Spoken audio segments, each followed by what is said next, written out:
Kita audit di Bank Panin Cendana. Pada saat itulah kredit mikro tahun 2006 diluncurkan karena persyaratan Bank Indonesia sekelas Panin itu harus mengucurkan kredit mikro 100 miliar. Nah, dibentuklah yang namanya KCU Cendana. Yang ini, yang Bu Patoka dan Pak Heriadi ya, KCU Cendana. KCU Cendana itu dalam dua buku ini semua syarat penipuan. Saya ambil satu contoh saja ya. Nih, di dalam halaman 61 tolong disut ya. Nih. Dokumen yang cacat hukum yaitu tanda terima uang nasabah, surat kuasa mendebit rekening, surat pernyataan dan keterangan surat pembuatan akte ke notaris yang mencantumkan tempat ditandatanganinya dokumen dalam kurung di Jombang, sementara diketahui tidak terdapat kantor cabang pembantu Jombang. Ah, ini banknya apa namanya? Pada saat itu 2078 banknya belum ada, tapi sudah berani menipu seperti itu. Jadi buat saya sebetulnya urusan Pak Wiryadi dan Pak Toka itu udah jelas itu korban perampokan. Kan tadi Pak Wiryadi bilang buka tabungannya di Jombang ya. Nah, Bapak tidak pernah membuat aplikasi tabungan, tidak pernah ya. Nah, betul. Dan jadi tidak usah jauh-jauh, dia aja bisa menipu ya. Ini semua ada di OJK sudah. Nah, akibat tidak ditindaklanjuti dari OJK, terjadilah sekedar kejahatan kerah putih yang menggulita lebih besar lagi di Bank Panin dan bank-bank lainnya. Itu cerita singkat, Pak. Setelah saya turun, kan saya kasih laporan dulu ke Gus Dur ya. Ini yang kedua kali ya. Kita terjun ke Polres-Polres dengan Pak Ketum saya. Kita sudah 7 Polres dan 1 Polda tadi. Mana saja? Ya. Polres Blitar,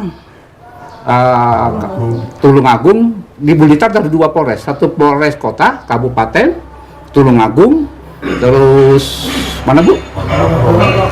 Ponorogo, Ngawi, Bojonegoro, Lamongan, Lumajang, baru Polda Jatim barusan ya Pak. Secara singkat temuannya adalah bahwa yang korban ini dari bapak dan ibu-ibu semua awam perbankan. Itu dia tujuannya sebetulnya ya Pak. Jadi peraturan perbankan tidak tahu, peraturan eksekusi tidak tahu, ya hak-hak bapak yang di dalam aturan OJK yang namanya perlindungan konsumen tidak dijalankan. Ada yang sudah lapor ke OJK, kan tidak lanjutin. OJK itu sudah bermain, itu dia sebetulnya mafianya adalah Bank Indonesia dan OJK. Ya, jadi saya udah buat catatan bahwa mafia di Indonesia ini bukan hanya di bapak-bapak, seluruh provinsi dan seluruh transaksi falas segala macam. Yang pertama jadi mafia adalah BI dan OJK karena melindungi dan menutupi kejahatan perbankan. Itu bukti karena saya sendiri sudah melaporkan dan sudah sebagai petugas yang ditugaskan oleh Bank Indonesia. Itu kejahatannya ya. Kenapa saya bilang OJK? Satu, mengadakan pembiaran. Peraturan syariah sampai hari ini tidak dikelirkan Pak. Saya tadi sudah di Polda Jatim juga mengatakan demikian. Susah kalau kita mengadakan satu peraturan bank yang namanya tadi kalau istilah mereka tuh cesi, kalau menurut saya itu take over dari satu bank ke bank lainnya. Itu tidak diatur katanya. Ya memang betul itu sengaja. Satu. Kedua pembiaran, yang kedua adalah fungsi pengawasannya tidak jalan sama sekali. Contoh, bapak-bapak ibu-ibu kan itu di bagian kredit pada saat bikin permohonan ya. Kalau kita nanti ada masalah atau kita butuh data, dihadapin lagi dengan bagian kredit, percuma karena mereka itu yang eksekutornya dalam kejoliman.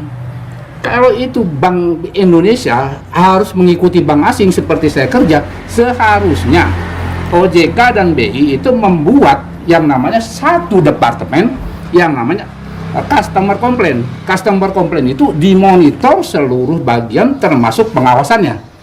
Jadi dengan itu bank ini bisa semaunya.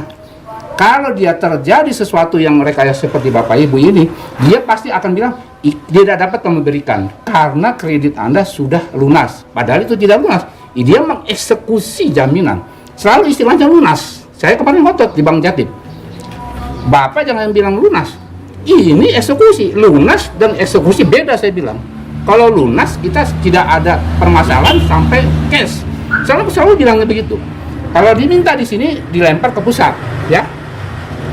Malah lebih parah lagi kalau Bank Jatim bilang dokumen